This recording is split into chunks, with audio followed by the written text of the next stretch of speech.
So during the month of January this year, plus the first week in February, we are doing what I call back to basics. That is going back to the basis, the core, and the very intricacies of the teaching of the science of mind. So the first week we did Free to Be Me, as we explored the thing itself, which is the first chapter of the textbook, and which very simply can be encapsulated into saying God is all there is. Then last week I talked about the second basic tenet of our belief, which is the second chapter of the textbook, which is how the principle of life works. That it works exactly and precisely as we design it to, what we were talking about just a few minutes ago in Standing in the Light. And this is our opportunity to believe it or not, which was last week's topic. So today I want to talk about what it does, that is, this principle of life, this basic principle of the science of mind, how it shows up in the daily dramas of our lives. And this talk is entitled, Some Assembly Required. For some of us, that phrase calls up instances of bringing home a box or a bag of something. And on the outside of that package, this treasure has a name. And frequently there's even a picture of what it looks like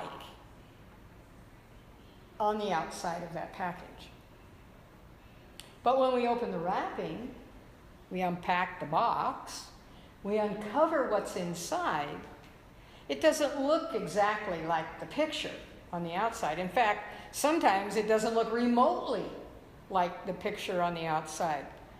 And when that confronts us, we frequently experience that uncomfortable feeling, which is also written in little letters on the side of that package. Some assembly required. What did I do to myself this time? Well, then you pull out the directions, and on the front, sure enough, those directions now in big letters, now that you've opened the package, say some assembly required. Now, for many of us, those words are probably the understatement of the world. But the truth of the matter is, when we take the directions step by step, and we attach the parts piece by piece, when we put our attention and our focus wholly on the construction and the completion of this little project, we are ultimately successful in transforming this bag or box of pieces into the item we intended when we bought it to begin with. Well, life is like that too, isn't it? We come into this plane of existence with all the parts, all the directions, all in perfect right order, but not necessarily all in place. So that's the challenge. That's the experience, the excitement, the joy of life. To build on our consciousness, to expand and to enhance our awareness, to be an avenue, if you will, through which wholeness expresses in perfect right order. So Dr. Ernest Holmes, who is the author of the textbook, has given us a kind of a blueprint in this third chapter in the book entitled What It Does. That, like the directions in Some Assembly Required, supports our understanding of what is available to us to enable us to express our talents, our desires, and our intentions. So today we'll take some time to discuss universal mind and how it works for us, how it works in us, and how it works through us. Let's begin by remembering that how it works is a universal principle. Let's begin by making the basic statement, there is one mind. That mind is the mind of God. You heard that in the opening spiritual mind treatment this morning. There is one mind. That mind is God's mind. That mind is perfect. That mind is my mind now. God, therefore, is in everything and through everything. It doesn't withhold anything from anybody. This is a universal principle called the law of mind. This is a principle we can depend on. And we can depend on it to work for us as it works through us. But it can only work through us as we invite it or accept it into our consciousness. We know that there is an abundant good everywhere, and it appears and manifests where there is receptivity to its existence and its appearance. This is another way of saying it is done unto us as we believe. We can see good to the degree that we are aware, and we can see good that we haven't even seen yet. For when we know it exists everywhere, then we know it can exist anywhere. Or we can acknowledge that it's possible, probable, or even likely that our life will be one of enduring limitation, hardship, struggle. And this is another way of saying it is done unto us as we believe. So what's the difference? There is no difference. There isn't any difference.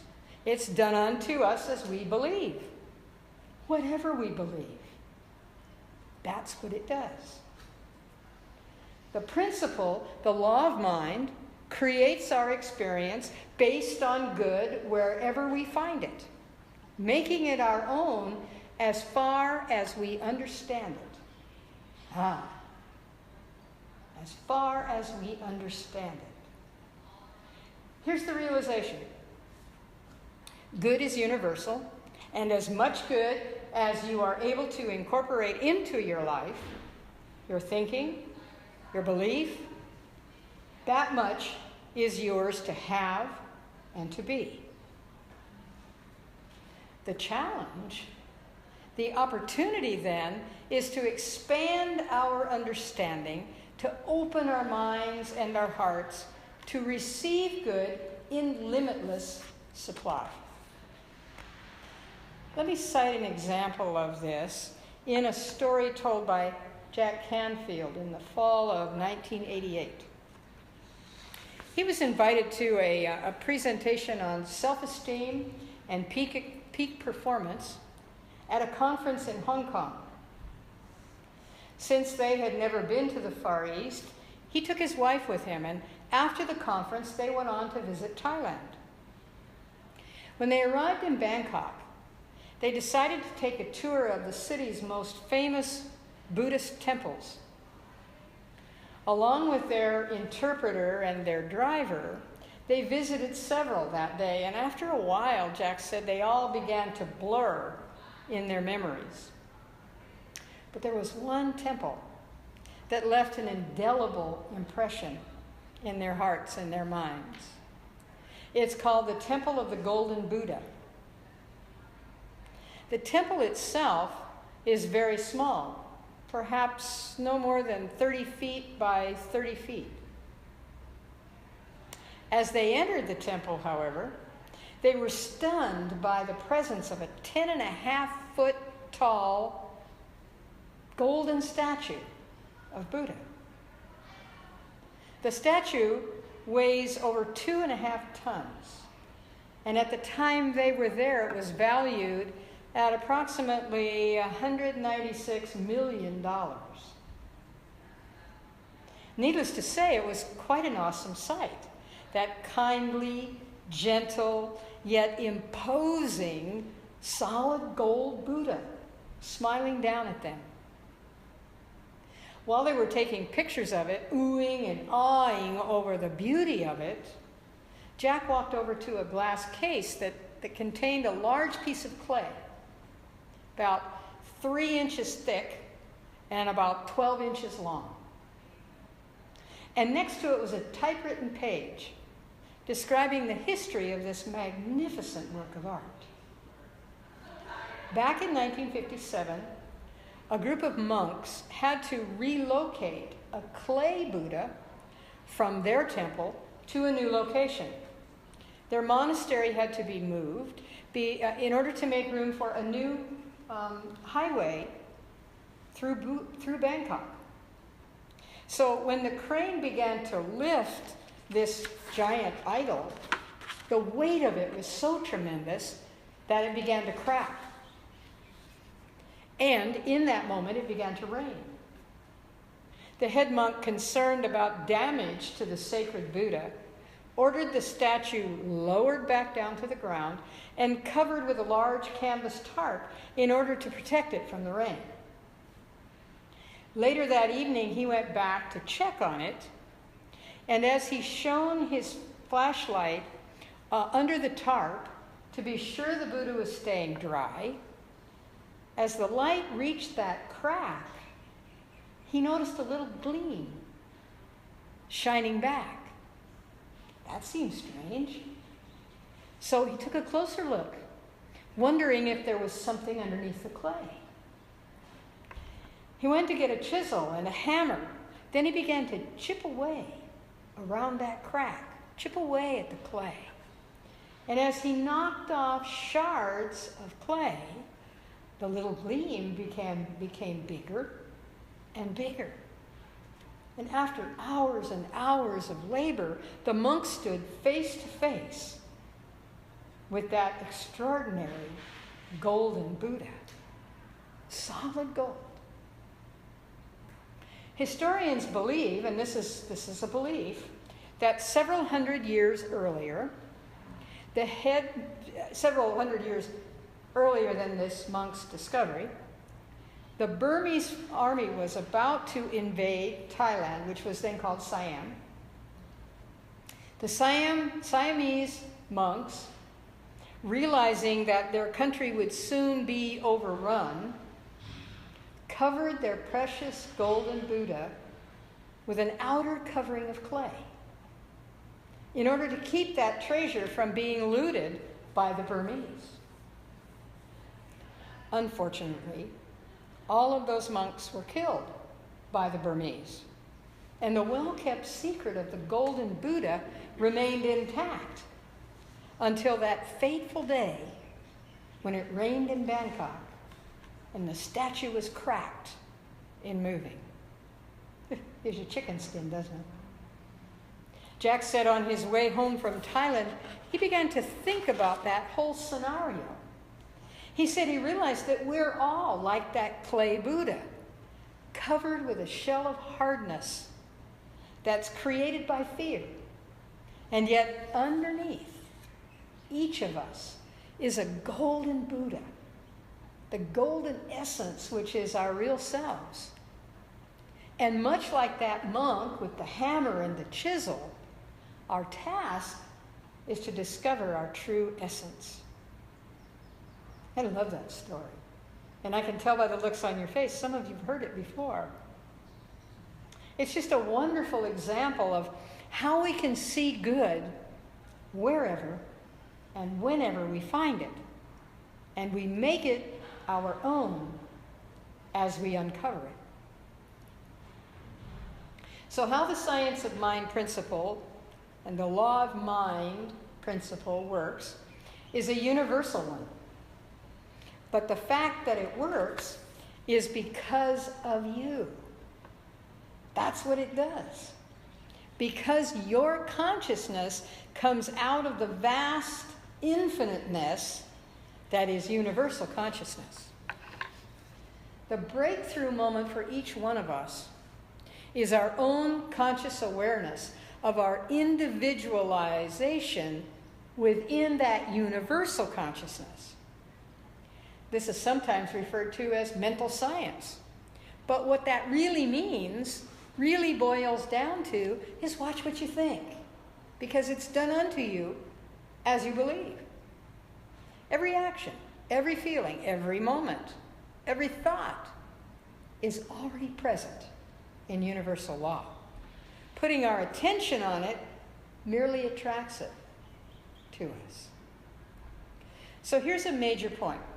There are universal laws operating all the time. We are reacting to them all the time. Here's one of those laws. Universal intelligence is working in, around, and through us all the time. It's always working. It's always perfect. It's always whole and complete. And it's always available for each one of us to use, because that's what it does. Our realization of this is the experience of a deep-seated awareness of what we're thinking, a deep-seated awareness of what we're saying, a deep-seated awareness of what we're acting out in our lives. You'll remember last week I reminded you that Albert Einstein calls that the cosmic consciousness. That's what deep-seated awareness is, cosmic consciousness. The realization that we are in this universal consciousness, that there is no separation between me and the one mind, the universal. Whoa, that's powerful. That's awesome. That's life-changing. And that's true of each one of you. You know, change is something that we claim to embrace in religious science. And the universal principles of life work in us to bring about change. Not only for those who embrace religious science, but for everyone. Now, in practical application, we know that it's not necessarily true in all people. We all have friends, relatives, neighbors who are not only resistant to change, but downright hostile about it when somebody else brings it up. In fact, some people would rather stay where and who they are, you've heard these words before, even when it's uncomfortable, even when it means doing without the things or feelings they wish they had, even when it leaves them unhappy and unfulfilled. I said this last week, didn't I? It bears repeating. Ever know anybody like that? Ever been anybody like that? But in the science of mind, we learn that it's totally possible to make changes that go way beyond where we presently are, to go way beyond what it feels like is optimum at this moment, to go way beyond what's customary and ordinary. And for those of you who have been in this way of thinking for a while, you know what I'm talking about. You've already experienced it. You're experiencing it every day. We talked about it in Standing in the Light this morning. You know. Because you're not the person today that you were when you first heard you were a spiritual being. Just knowing that we're a spiritual being makes a difference in us, doesn't it? And knowing that truth causes us to realize that where we put our attention is where our awareness evolves, grows, changes, and creates new experiences in our lives. It's like the sum assembly required that I mentioned at the beginning of this talk. That as we put our attention and our focus on our own spiritual development, then step by step, piece by piece, we begin to see our own growth and development. We develop a greater sense of confidence, a deeper sense of belonging, and certainly an easier flow to our lives. We come to accept the truth that contained within us is a higher self, a self that is the divine spirit residing in us. We come to recognize its constant presence in our lives, that it is the truth of our being, not just an occasional visitor. It's like the story of the Golden Buddha. As we peel away the layers of fear or doubt, of uncertainty or resentment, we uncover the truth of our being, and its reality is like the solid gold of that statue. as each one of us embodies the truth of our being, that we are spiritual beings having a human experience, it becomes the law of our lives. It supports us in always being open to something greater, something better. It becomes the norm in our experience rather than the exception. We are experiencing some assembly required through our realization of our own incredible self. So today I invite you to recognize and embrace your higher self, the spiritual being that you are and always have been. I invite you to welcome change into your life in any area where you choose to bring greater happiness, greater good, more love. I invite you that some assembly required is your call to live your life fully by demonstrating your desires, your intentions, your talents, by being at choice, and by being in charge of this magnificent gift called you. I invite you to accept more good in your life today than you experienced yesterday, and to know that you can and do reap a harvest of fulfilled desires. And so it is. And so it is.